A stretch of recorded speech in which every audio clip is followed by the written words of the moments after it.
Hacksaw. 2x4, it is Hacksaw, tough guy. No one is the Hacksaw Hour. 2x4, it is Hacksaw, tough guy. No one is the Hacksaw Hour. What's up, everybody? It's Marcus D'Angelo. We are back for another episode of the Hacksaw Hour, and of course, I'm joined by the man himself, WWE Hall of Famer Hacksaw Jim Duggan. What's going on, Jim? Well, how you doing, Marcus? And you know, of course, the first thing old Hacksaw Jim Duggan has to start off with is a great ho! Who was that? Now, ho! My wife's a good sport, that's for sure. I'll tell you, man. She put up with all my bad jokes for a while. Man, it's good but to of see course, you know how the 2x4 actually, or excuse me, the hoe actually came from, don't you? What happened, Jim? Well, you know, it was a huge crowd. We were somewhere out like California or somewhere.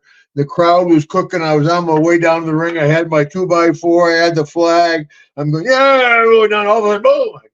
I got this big giant splinter in my thumb. You know, a big nasty splinter. Then I went, oh! Everybody else went, oh! And I'm like, holy smokes! I'll tell you. And the moment, like I said before, you see Rick. You know, you're like, Rick, how was your day? Woo! Rick, what you have for lunch? Woo! How was your flight, Rick? Woo! I'm like, Rick, are your trunks too tight or what? You know, give me a ho! Oh, no. We'll do that later, sweetheart. Stay out of here, lady. Maybe still on camera, though. Man, it is good to see you guys. It's been 2 weeks, of course, since the last time we were able to sit down. What's new with you, Jim? What have you been up to? Well, I tell you, you know, Marcus, I've traveled all over the world in my times of wrestling. I've wrestled every state in the Union, every province in Canada, in 30 different countries. But for the past 2 weeks, I've been at the most beautiful, relaxing place I've ever been in the whole world, brother. Oh, where is that? I've been here at home, man. It's been great, man. I've been feeding my chickens, feeding my ducks.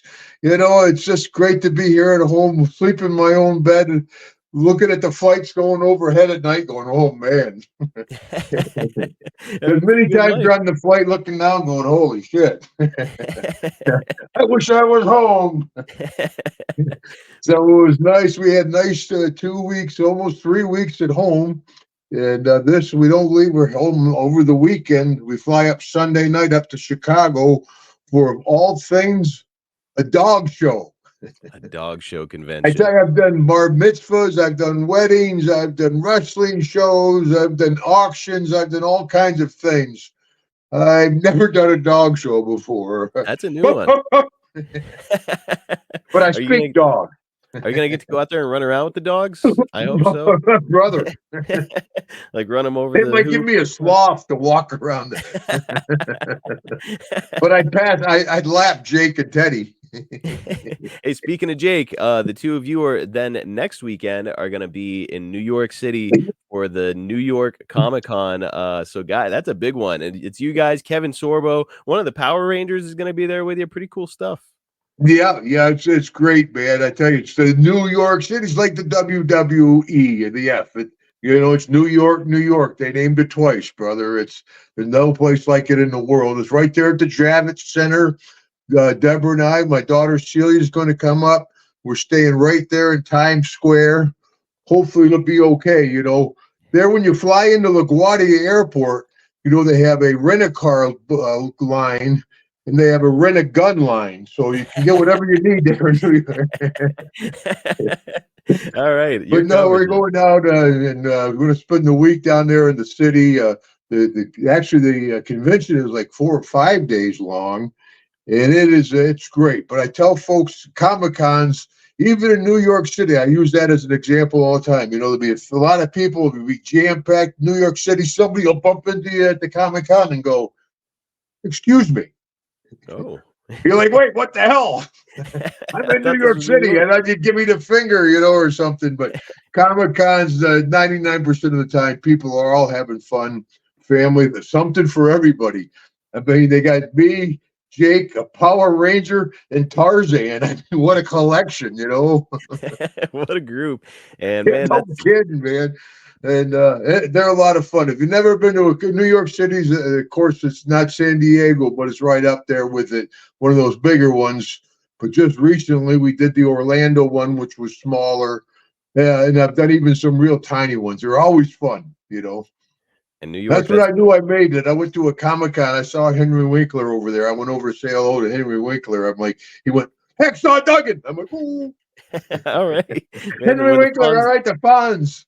If the Fonz knows you, you're cool. Yeah, I grew up, yeah. So, yeah, it was a big moment. Of course, I joke, I'll be getting off the plane, and people are like, it's Hacksaw Duggan.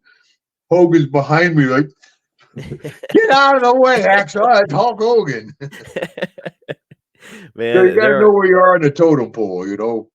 there are a lot of wrestling fans up there, WWF fans up there in New York. So, guys, make sure you get out there and see Jake, see Jim, see the Power Rangers, for crying out loud. It's going to be a good time up there. Tarzan, man. I remember, no. Heck yeah. And guys, if you can't make it out to one of these signings, you can always hit Jim on Cameo. It's cameo.com/Hacksaw Jim Duggan. Or I've been doing a lot of cameos lately, brother. I enjoy it, you know. A lot of birthday wishes.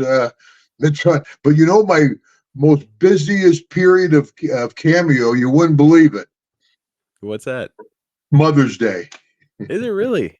I do a lot on Mother's Day, you know, for some reason, but The moms thank love goodness. Hacksaw. Yeah. I guess the husband gets him. So you got to get on him instead. That's a good You hit the strategy. jackpot with me. Look at this guy.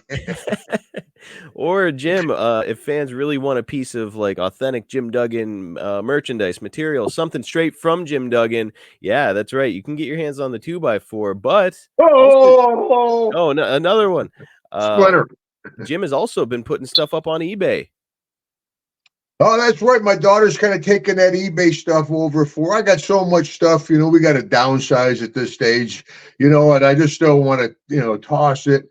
But we got all kinds of shirts and, you know, I'm thinking of putting up some wrestling licenses. I was talking to a collector guy. He says, yeah, have you got your original license from different states? Because back then, even nowadays, in a lot of states, you still have to be licensed by the State Athletic Commission. Really? Which is discussed. I know you work up in Pennsylvania. Do you have to be licensed up there? No, I'm good to go. No, I don't have to do anything. many states still to this day, I believe. You know, I haven't got a license in a while, but right up till I was wrestling a few years ago, you had to be licensed in certain states. Wow. And it's, you know, and it's tough for a small independent show because if you got to have all your guys licensed, you got to get a promoter's license, you got to have a doctor at the show, you got to have an ambulance at the show. So guys that run little independent companies, it's tough for them. That makes it really expensive to run, and yeah, it's crazy that they still do that, man. Unbelievable. And that was part of the deal. The WWF switching to WWE. They say, hey, we're not a sport, we're entertainment. But that didn't stop the state athletic commissions from making everybody be. And they don't do nothing for the wrestlers. There's not any benefit at all. For all my 40 years plus in the business, I have never heard the commission do anything for anybody, except that they come to the show and get 5 ringside seats. So that's it. Like if I think anybody that's been in where they have to be licensed would hope one day that would end. It doesn't do anything for anybody. Well, I'm planning on hitting the road here a little bit, so I'm glad to know that I've got to be licensed in a few places. Some states. Well, I'm sure the promoter will tell you because they don't want to bring you in and say, "Oh, did you get your license yet?" And sometimes you got to get it. You know, most of them you have to have a physical, so you're going to have to go get a physical. It's a pain, yeah. And then, like I said, they don't do nothing for you. The guy was advertising me. I wasn't at the show. I called him. I'm not at your show. Don't advertise. He kept advertising me. I called the State Athletic Commission. They didn't do nothing about it. Really? So this guy they don't do anything. It's a racket. Well, let me tell you something, State Athletic Commission. Grab that board, Jim. Let's get after him. Oh, I got this one, and of course, ooh, the big one. I got the full size board, just in case Hogan sticks his nose through that door, I'll whack him with it, I know he's bailing out of Florida. Good luck to those folks in Florida down there. My daughters live in Orlando, so we're keeping in touch with them. And, of course, the folks up there in the Carolinas. I live in Carolina, Tennessee. God bless them, man. It's Georgia. They got hit extremely. My wife's family lives up in North Carolina on her mother's side. So, yeah, God bless those folks up there. Man, some of that footage has been really scary, but you guys have been my okay where you gosh. are. And geez, get in there and help them, man. Jeez. Yeah, for crying out loud. Those people need a hand. But you guys have been okay where you are, right? In Lugo? Oh, yeah. We lost a little limbs and this little stuff, yes. Oh, what in the world is that? A Slammy. A Slammy Award. I'll tell you, man. How cool that you get to keep those. I'm sitting in here, man. I've got all this stuff. I said, what can I grab? It's easy, And I got the Slammy Award. I won 2 Slammys that year. 2 in 1 year. Best vocals and best hit. All right. All that makes sense. Man, I always thought that they were a prop and WWF just like kept them afterwards and recycled them to different guys. How cool. Think WWF gave me this? This is heavy. You won't believe how heavy this is. You think WWF gave this to me? I won 2 Slammys. Not a chance in hell they gave it to me. A good friend of mine in Texas, he bought them for me, and I guess they have them for sale on the WWE merchandise page, and he bought them for me and sent them up to me. Sean down there in Texas. How cool so is that? I got 2 Slammys. No, the WWE didn't give them to me. Holy smokes. So they were keeping them. But the Slammys were fun, I'll tell you. And can we tell a Slammy story? I don't know what are we way off script. I know you have a format you like to follow. Yeah, no, let's do it. Today we're going to be talking throw about it out the window, brother. That's you're right. not with Jake. You're not with Teddy. I'm going to be visiting. Let's do it. But no, so the Slammy Awards, we did them at the Trump Castle there in Atlantic City. And I got to tell you, Vince did everybody's routine. You got to put Vince over. And it was a great time. I thought it was a great show, too. But anyway, for the best, I think I won for the Best Hit Award. And I won, too, like I said, Best Vocals, which was that makes sense. It beat One Man Gang thing and the woo and beat that. Got the Slammy for it. But when I won the Best Hit, they invited the guys that read the who won it was Bobby the Brain Heenan and King Harley Race. And, of course, me and Harley are having a feud. Harley, so they got the crown and everything. He's got that on. Bobby opens up the deal. He's like, yeah. And the winner is Hacksaw Duggan. So we come up. It was great. It was like the Academy Awards. Everybody hollering and stuff. I got the Slammy, and all of a sudden Harley, boom, he hits me. Boom, I hit him. He goes through the curtain. I go through the curtain after him. Boom, they go into a tape. The day before, we taped everything that happened after we went through the curtain. So the day before, we fought through the whole building. We fought through the ticket thing. We fought through the ladies' dressing room. We fought through the cafeteria. And so every while, once in the show, they would put the tape on and show us fighting in one room. They'd cut, go back live. And they had taken pictures the day before of where we were at. And they're like, well, this shirt's torn here. You got stuff shot on your here. So it would coincide with the video. It was pretty, at the end of it, I'm hitting Harley with I got a big giant tuna. I'm hitting Harley with a tuna fish, man. It was great, man. And you were wearing like the tuxedo shirt and stuff. It was just I told you that story. Anytime I do anything fancy, they got me stuffed in a tuxedo shirt. I got a bow tie on the 2x4, so I'm dressed up. I told I did that in Las Vegas for the awards, right? Yep. And tell that story again, brother. Oh yeah, go ahead. Good. So it's the VHS Awards, and they send me out there. It's like Michael Jordan's best dunks and all that, but it's WWF. So it's in Las Vegas. They got the spotlights going around. The red carpet. I pull up in a big limo. I jump out. I got the 2x4. Like a wrestler, right? So I'm sitting there with all these Hollywood movie stars and stuff. We're all sitting at the table. And they go through, and the winner is for the best sports video, WWF. and accepting is Hacksaw Jim Duggan. So I jump up, I got the 2x4. I jump up, I go, oh! Dead. It was dead quiet, man. It was dead quiet. So I get up on stage, I can hear crickets. I go, come on, folks, let's do one all together. Oh! Nobody. I grabbed the other. Thank you very much. The hoe didn't work with the Hollywood folks. Yikes. All right. I guess they aren't wrestling fans. Most folks will hold back at you. Later, you flirt. I can't believe her. We've been together 40 years. Just can't get enough of old Hacksaw. Who can blame What do you her? mean by old Hacksaw, brother? Young Hacksaw. I think Flair and Hogan call me kid. And Jake says he's younger. But I want to see a birth certificate, you know. I'm not sure I buy it. Jake's like, yeah, I'm much younger than you, Duggan. Hey, I wanted to ask you, that Slammy Awards, was that the one where Vince did his big dance routine? Yeah, baby, watch him drop. Yes. What do you think of that whole thing? And Dan, I thought Vince, he reminded me like Tom Jones or somebody. He was up there dancing, singing. And plus, he knew, like I said, he knew the whole thing about when I pushed to Harley through the curtain.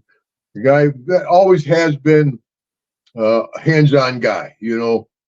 He was one of the first guys at the building, the last guys to leave back in the day. Of course, I don't know how he was in the past days, but even when it was WWE, they brought me in for a voiceover or something before the show, and I had the headset on, and I'm down there, and I'm gabbing away, you know, hey, all of a sudden, no, Jim, that's not right. Who said that? Yeah, what the hell is he doing here? Listening to rehearsals at 2:00 in the afternoon, you know? And wow, it was, he was. That's why I don't think he ever, you know, wanted to sell the business and move to the Cayman Islands. He enjoyed that. Yeah, I think that he thought he was going to do it up till the day he passed away. Really. So yeah.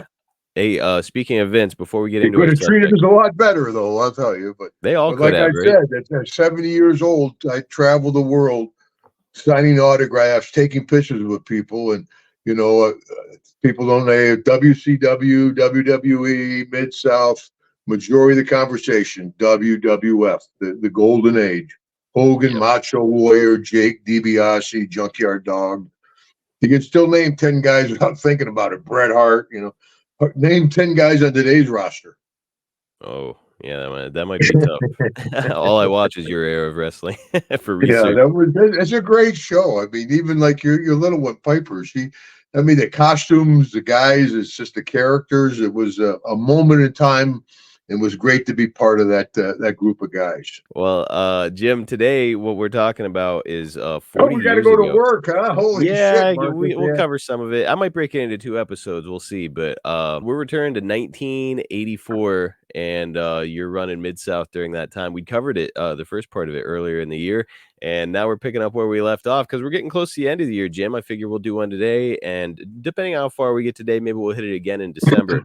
But we've got some great notes. You know, when we last left off, you had your beard shaved off by the Russians, and you had to go back to an old look of yours from when you first started in the WWF with a mustache. So that was a hell of a look. But you're not the only one going back to an old look, because JYD is going to reprise his Stagger Lee role briefly, and the two of you are going to team up in April to take on one of the most legendary tag teams of all time, Bobby Eaton and Dennis Condrey, the Midnight Express.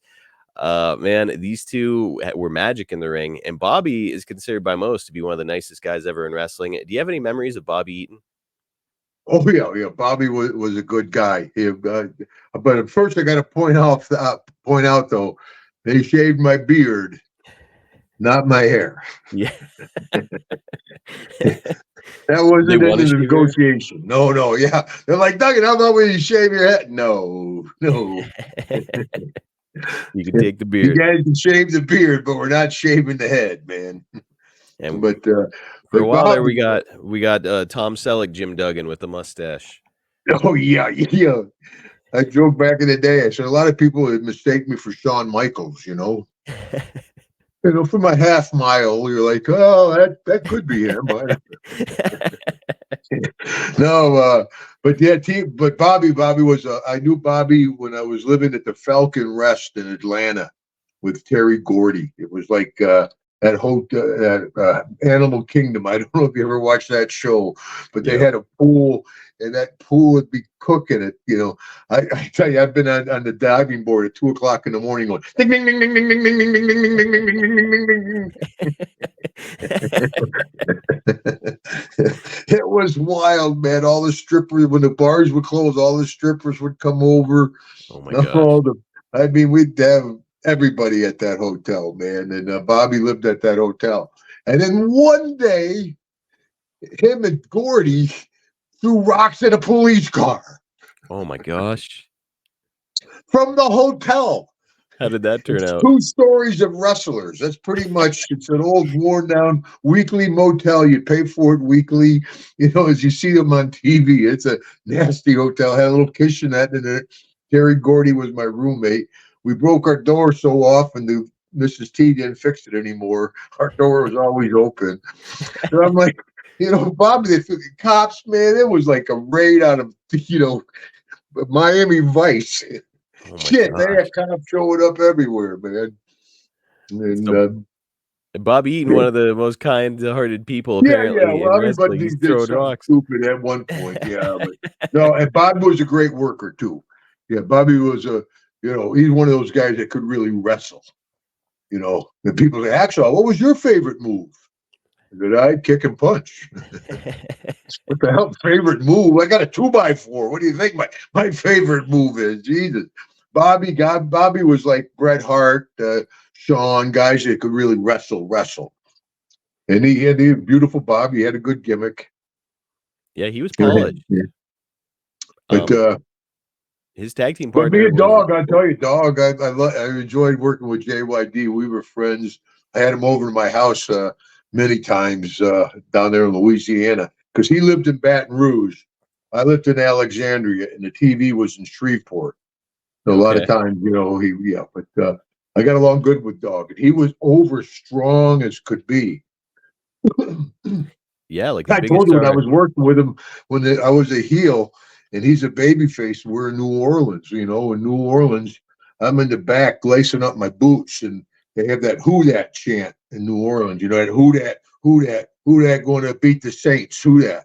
Yeah. So I'm back there, I'm lacing up my boots. All of a sudden, the whole building is just vibrating. "Who Dat?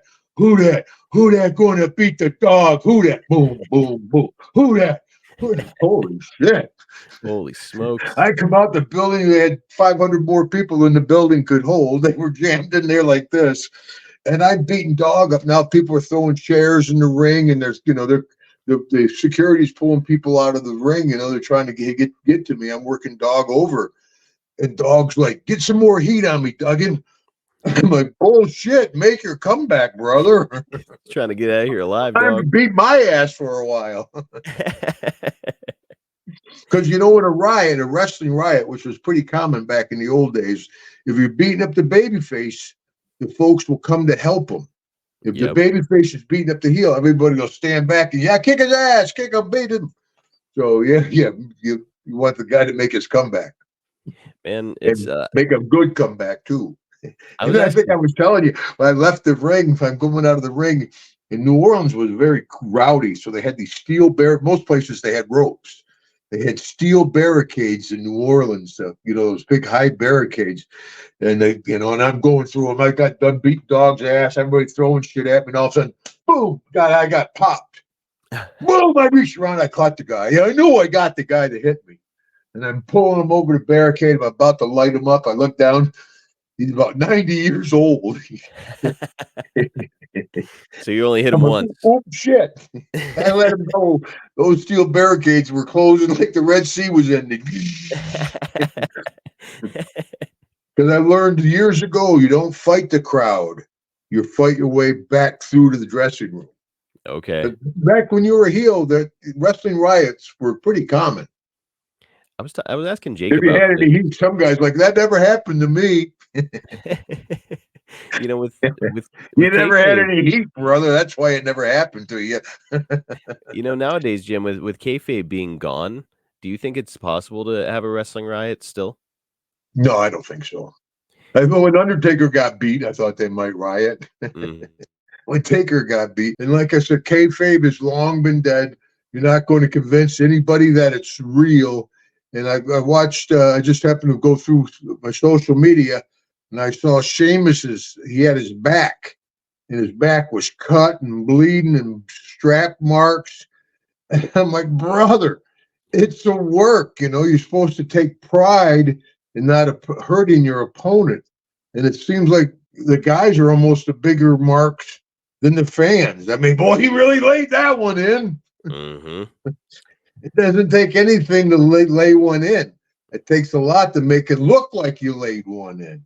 I mean, that's my joke. Caps and sleeves at this level. Of course, you know, that's why I'm not in Sanford, though. You know, the guys want to Yeah, prove my that they're idea, but I don't understand. Even when I was working, Snitsky, remember Big Snitsky? Yeah. Yeah, I was working over in Europe with Snitsky, and I was out there. I'm like, oh, USA, you know, doing my stuff. And the crowd was with it. And, you know, they introduced Snitsky. He came in, I turned around. Boom, I thought the building fell on me, man. Holy shit. Boom, I went down, like, holy crap. Boom, boom. I get up, I'm holding on to him. Like, what do he goes, what do I do? I said, hold still. Jesus. What the hell? They can't feel it. Right. Yeah, I mean, the rest of the match, I'm worried about getting hurt. I'm not worried about having a good match. I'm worried about getting hurt out there. This guy is reckless. And of course, I can't throw no stones. I was reckless as shit when I first started. DiBiase will tell the story. First time I tagged up with him in a tag match, he cussed me out and went over and tagged in Tommy for Wildfire Rich. He's like, F you. I'm like, come on, let's wrestle. I'll wrestle you. Come on.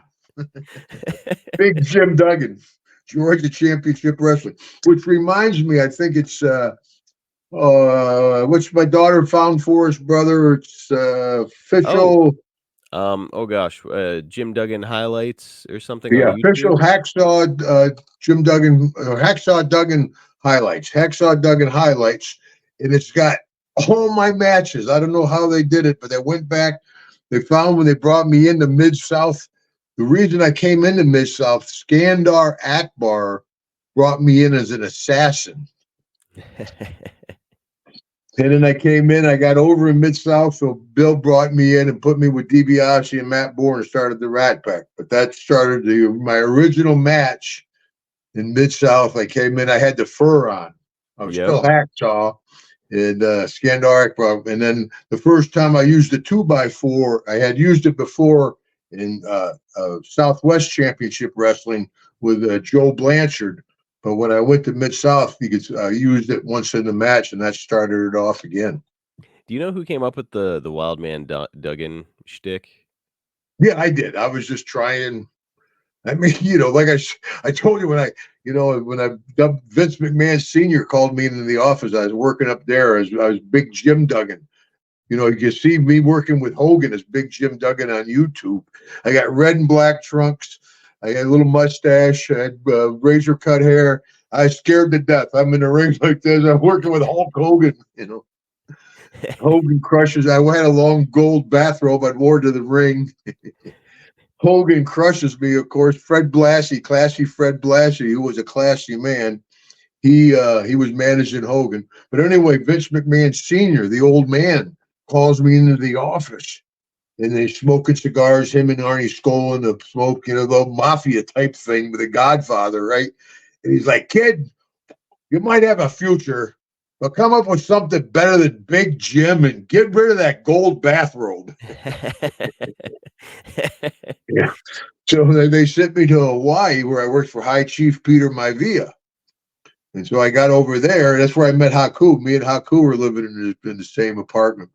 And he was Tomatonga over there. But anyway, I'm a young kid. And they're like, well, put a mask on. You know, I'm wrestling all these grown men. They're like, put a mask on, kid. So I got a mask on. I wrestled as the convict. And again, like, how did I come up with Wild Man as a convict? As you know, breaking into business, I'm thinking, you know, what can I do with a convict? I'm like, I got it. I'll put C's on my mask for the convict. So I got the C's on my mask. I storm on down in the ring, and the fans are like, convict, convict. why'd you put those ears on your mask? I said, they're not ears, they're C's for the convict. Not good when you have to explain it. Yeah. So I went to Georgia Championship Wrestling. I went back to Big Jim Duggan. That's where I met Gordy. And then when I worked first time with DiBiase, lived at the Falcon Rest. Then went to Pensacola, and that's where I wore the fur and was Wild Man Duggan with Butch and Luke and Joe LeDuc and those guys down in Pensacola. Then I went to San Antonio with Brody, and that's when I became Hacksaw to Mid-South WW. So I bounced around a long time. People say, oh, you just showed up in WWF. I'm like, no. No, not quite. Especially those Hawaii days. They were lean, brother. But it's Hawaii. It's really hard to complain when you're down there. Yeah, young guys. Are you kidding? Smoking a Pacololo, go run down on the beach, Alamo on the beach. Oh, you from Iowa, honey? Try this. Try this. Hey, I'm just joking. Oh, yeah, I can't let Deborah hear that. Now, No, you kid, after 40 years, he's like, show me something new. Now, I'm curious, Jim. We're talking about guys taking big risks in the ring and kind of being a little bit reckless out there. I know that, and recently, actually, on WWE Bad Blood, their most recent pay-per-view, Drew McIntyre was reaching over the top rope to get his hands on CM Punk. CM Punk grabbed a toolbox, swung it up, hit Drew McIntyre in the top of the head. He needed 16 stitches. It split him right down the top of his head, 16 staples up there. And I know that a lot of the guys nowadays, they want to prove like I'm tough, I can take it, like this. That's what we're doing. I know that you guys were, as you always said, in Mid-South, you're out there kind of, it's halfway a shoot, right? You're sort of chopping meat. Yeah, everything to the body is pretty live, but you don't hit in the X-ring. Okay. Yeah, I mean, we bend somebody over, whack them across the back as hard as you can. That ain't gonna hurt no. Chest shots, the chops. I never liked the chops. No. You chop me, I'll punch you. The chop always made me think, like, why don't you just punch this guy in the face when he's like, chop you? Yeah. Yeah, I didn't like the chops. Plus, they hurt like hell. Yeah, they didn't feel great. I learned about those in class. But, recently you were in the ring and got hurt. I mean, Drew, he didn't make no more money with those 16 staples. He got paid what he got paid. Yeah. I mean, nobody, if you went like that or boom like that people up in the top can't tell. Yeah, no, you're right. I think, but I've heard, I don't really know the guy, never worked with him, but Punk is a little reckless out there. Oh, really? Yeah, Road Warriors had that. There's different guys. Steiners had that reputation where they were reckless. Because back in the day, you'd wrestle enhancement talent, job guys. The derogatory term, but you wouldn't wrestle another top guy. The show would be you beating up the job guy and the heel beating up a job guy, and then maybe an angle at the end. And then if you wanted to see the two top guys wrestle, then you had to go to the show and see it at the arena. That there was an advertisement for the arena shows that were, because everything will be in Biloxi, we'll be in New Orleans, we'll be in Baton Rouge, we'll be in Alexandria. They tell you we're all during the show where we're going to be. Where now the show is a TV show. It's more television and less about the house shows, I think. That's where back then it made a difference who was on top of the card. Ric Flair, Hulk Hogan, whoever was on the top of the card made a difference. Now it's WWE. Yep. It's the circus coming to town. It's not, it's just a whole package. Different show. It's interesting because nowadays TV seems like where most people make all their money in wrestling because of these big TV deals. Well, you told me we make some on this, brother. Oh yeah, we do okay here on YouTube too. But yeah, these folks are out here. It's millions and millions of dollars in contracts through TV. But back in the day, it was you wanted to get people to the arena. That's where the money was made, right? That's where the money was made. Yeah, it was a half-hour show advertisement. And a lot of times I love that. We're going to go off the air and everybody's battling. You don't know what's happened. We're running out of time. And the TVs go blank. Everybody's like, oh, the great television, Yeah, Celia put all that stuff on Hacksaw Duggan highlights. I can't recommend that enough. And watching those old Mid-South shows. And with much different character back then. And I joke, by the time I was the king of wrestling, Mid-South, we were chopping meat, brother. I was up there with One Man Gang, King Kong Bundy, Bruiser Brody, Stan Hansen. We were battling, fighting each other. Dr. Death, Steve Williams, Gordy. And at the end, I was the king of wrestling. I had the cape, the crown, the flag, the board, the thumb, the tongue, the hoe, and the cross-eyed. Things really But changed. I was around for 40 years, brother. Yep. Now, do you think that there was that, because again, there's that tough guy element nowadays where like I want to prove, hey, I'm tough, I can take it. Do you feel like that was part of what was going on with you early in wrestling, where it's like, you're in there with these big guys and you're really kind of throwing hands a lot of the time? And did you feel like you had a chip on your Well, shoulder? you had to get your respect. Yeah. Yeah. I mean, guys like Brody or Andre, people, if you didn't fight back against them guys, they would beat the hell out of you. Yeah. They respected guys that would fight back. Yeah. But if you had trouble back then, you didn't have wrestler's court.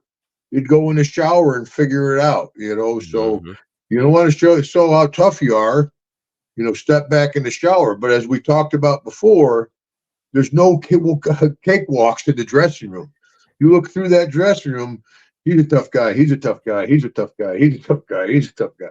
You're not going to well, I beat these two guys up. I beat the hell out of them. I knocked the shit out of them. Well, you fought two guys that didn't know how to fight. Mm-hmm. You fight somebody that knows how to fight. You're like, well, I won. But only barely. Yeah. Well, I told you, I was a master's ceremony at one of the MMA fights up in Montreal. I went up to Montreal as a master's ceremony. Backstage is like being in a car wreck. Those poor kids are like, Mr. Duggan. Like, okay, fellas, hold on. Ho! Now, when you see like the big risks and stuff, the thing that really kind of sticks out in my mind is like what really started a lot of the big risks is a guy who's buddies with you, a guy who I like a lot, Mick Foley, but he got thrown off the top of Hell in a Cell. Jim, when you saw that, have you ever seen the clip? I assume you have, right? Oh, yeah. That's kind of wrestling history.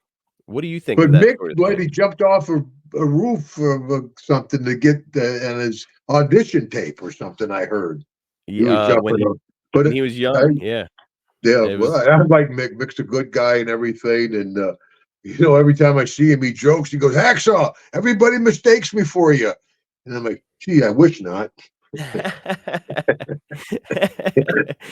Poor Mick. He paid the price for all those high risk moves, man. I mean, he's having a lot of, as we all are. I mean, it's an impact business. I saw you throw a punch. You missed a guy by that much. I said, yeah, but you see, when I hit him by that much, it goes both ways. And you're out in front of thousands of people. You're on television, millions of people watching. There's two big guys out there flying around, hitting the ropes. Yeah, injuries are a problem. And that's why I said, that's why you got a snake pit of tough guys back there in the dressing room, man. Back in the old days, you'd have trouble in a bar. Hey, not bad, brother. Come here. I think that what seems to have happened, because nowadays we see these really high risk things happening in wrestling all the time, and I think what kind of happens is one guy does it and it gets this big reaction. Well, now Hell in a Cell moving forward, if you don't have somebody fall off the cell, then it's less than that Hell in a Cell match, right? Well, yeah. Well, it's like repelling. Yeah. I mean, what do you got to do to get a pop? I mean, we got a guillotine. We're going to cut your head off. Set yourself on fire. But your family and... will be well taken care of. We'll get a great pop. I mean, Jesus, get out there, grab a headlock, tell a story. The bad guy working, trying to almost made it back. The heel cheated all. And he almost coming back. Oh, the heel ate it. I mean, tell a story. Now it's like, who can be more extreme? But it's hard to argue with success. And obviously, there'd be 200,000 people at Mania. It'll be a hot show. And, of course, Royal Rumble's coming up. And I'm not sure who won that first one. It was a good-looking guy, long hair and a beard. All I remember is he was real handsome. Yeah. Well, Jim, I told you I wasn't going to be handsome Jimmy Duggan. I had to come up with the right gimmick. Jim, one of the things and you know what, we're gonna save the second part of 1984 for December because now I just want to BS with you now that we're kind of getting into this stuff. One of the things that's in the notes here that really stuck out to me is, I mean, back in Mid-South, there were a lot of gimmick matches. And of course, today there's still a lot of gimmick matches. I saw at one point, though, Jim, that you were involved in a barbed wire loser leaves town match against the Russians. And I saw that and I was like, a barbed wire match? Nowadays, it's like everybody's doing barbed wire matches. Oh, I'm shocked I'm in a barbed wire match. Holy smokes. I spent most of the time in the middle of the ring. I guarantee that. Holy shit. Yeah, we're in a barbed wire match, but I ain't moving out of the middle, guys. My gosh, dude. Stay away from the road. It must have been Nikolai, I bet, probably, or Barry Darsow. It's you and the Russians. It's the blow off for you and the Russians when you were feuding with them in this era. Yeah. Yeah. You and Steve Williams beat him in it. Yeah. Good. So that means they take. I don't remember, but yeah, all four. Doc was one of my best friends of my life. I was living with Doc when I met Deborah, and of course I got along good with both Nikolai and Darsow, who was Crusher Khrushchev at the time. So there's an example where you don't have to worry where Snitsky hurt me. And the rest of the match, I'm worried about getting hurt. I'm out there with those guys. I know I can lean right here with a barbed wire right here, and they're not going to gig me, Yep. They're going to work with me. They're going to take care of me. I could trust them.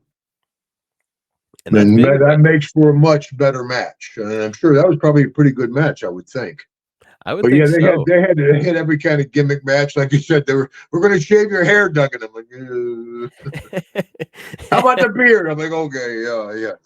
What did you think of all the gimmicks? Because again, nowadays it's there are tons of gimmick matches. Well, I don't think anybody, any company, anywhere in the world can beat me and Theodore DiBiase, man, in Mid-South. We had Loser Leave Town. Inside the ring, inside a steel cage with a coal miner's glove on top of a 10-foot steel pole, dressed in tuxedos. Now that is a hell of a match. That was a hell of a match, man. And it all started off, we had a best dressed man contest, right? And of course, Teddy, he's right off the cover of GQ. He could be on the road for a week. He's still got creases in his pants, Hi, I'm Ted. That's why the $1 Million Man deal worked so well for him. Me and Doc, we got our sweatshirts on and stuff, But anyway, so they had the best dressed man deal. And of course, I got him in a white tuxedo. Teddy's in a black tuxedo. We come out, the crowd boos Teddy. Boom, I get the pop, of course. So DiBiase runs outside and goes to the TV truck, because back then, when they didn't have a studio, they had a TV truck. And he just happened to have a baseball bat.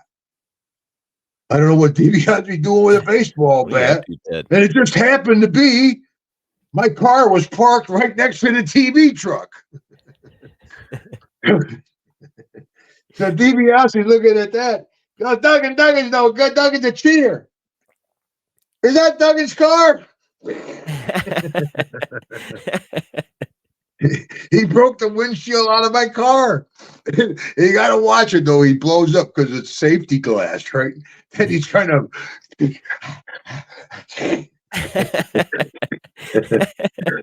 That's enough. Now, was that your actual shoot car? Yeah, it was. Yeah. Shit, are you kidding? Bill Watts? Yeah, he paid for the windshield, but that was my car. Oh my gosh, man! All the broken glass in there and stuff. Oh my God! Yeah. Well, when I bought I told you about that huge wreck I had up in Arkansas with that Lincoln. Yeah. When I bought that, because we're on the road all the time, I bought a big Lincoln Town car, and I bought it. Watts got a deal for me up in Oklahoma, but then we had a battle royal where I won my own car in Shreveport. I guess at least you went over in the battle royal. And the winner gets this brand new Lincoln Continental. Thank God nobody rolled me up for a quick three, Some guys would have gone into business for themselves in that. Yeah, but I won my own car. That is. I won, yes. Now, no good was like it. I'll hit you with one more question. We'll let this one go, Jim. I enjoyed just chit-chatting about this. It's really interesting. And one thing Well, you that didn't enjoy the rest of the shows? oh, of course, of course. The fact that you I've and I got always go, feelings too, brother. oh, I'm sorry. I'm Big sorry. guys have bigger feelings. We actually have larger nerve endings, so we hurt more. Oh, you know what? I'll get Piper on here to send you a message Hey, I got to apologizing. sing happy birthday for Piper when we get done with this. Yes, we'll do that. But the last question I have for you is something that a lot of the guys that I work with, the older guys, they all complain the same way, and it's that all the kids nowadays, they're great athletes, they flip all over the place, but nobody sells anything. Jim, what is your? I don't think I've ever talked to you about it. What's your take on like kind of the new, more acrobatic wrestling? Circus Soleil. Mm-hmm. But that's what people want now. That's what people like. I mean, imagine going out there and grabbing the headlock. Me and Bruiser Brody in a headlock. 1,001, 1,002. Boo! Boo! Boo! So you do it. The pendulum swings, and I think it'll swing back like it was, for a while, like when Edge was in there and they was humping Lita on the bed and all that. And that's actually how I got back into WWE because WWF was my heyday, but I did work in WWE.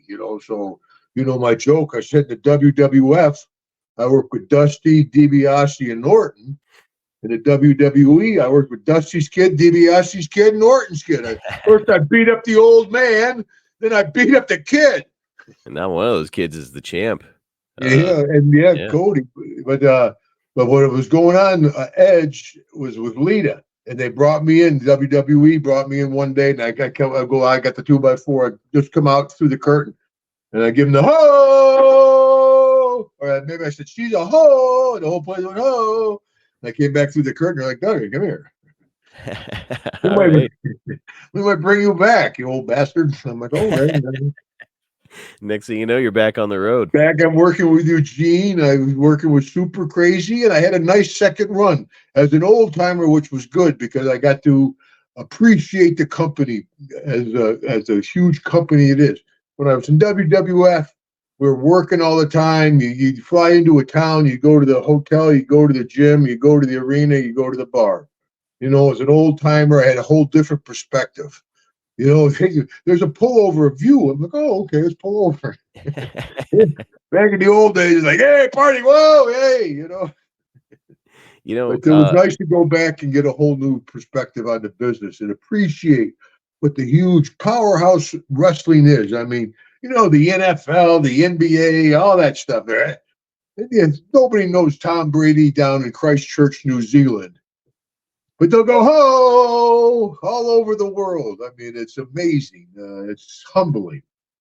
And this will be my last one because I just thought of this. I'd love to hear your take on it. I was traveling with Tommy Dreamer not all that long ago, and he's a Tommy's good guy. He's a great guy, and he loves Mid-South wrestling. A huge Mid-South fan. And he and I were talking about it because I was telling him how I work with you and all the other guys, and so we were just chit-chatting about how fun the Mid-South days were.